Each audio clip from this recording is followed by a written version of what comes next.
চাৰিওফালে কেৱল বানপানী, বহুত জীৱ জন্তু, ঘৰ দুৱাৰ, খেতি পথাৰ, মানুহৰ বহু সা সম্পত্তি, পৰিৱেশৰ বহুত ক্ষয় ক্ষতি হৈছে।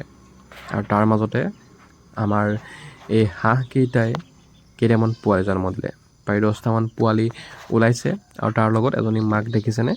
মই ধুনীয়াকৈ সুমুৱাই থৈছোঁ আৰু সিহঁতক ধুনীয়াকৈ ৰাখিছোঁ। চাৰিওফালে পানী, তাৰ মাজত এই হাঁহ পোৱালিকেইটাই অকণমান মুখত হাঁহি বিৰিঙত সহায় কৰিছে। এই হাঁহ পোৱালিকেইটা দেখিয়েই মই অকণমানকৈ এটা হাঁহি মাৰিছোঁ।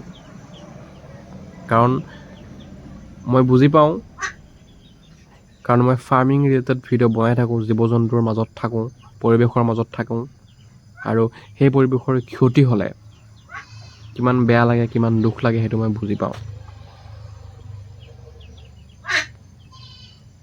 আজিৰ এই ভিডিঅ'টোত বিশেষ একো নকওঁ, সকলোকে এটাই ক'ম যে সকলোৱে ধৈৰ্য ধৰক আৰু যোনে যেনেকৈ পাৰে তেনেকৈ বিপদত পৰা মানুহখিনিক সহায় কৰক।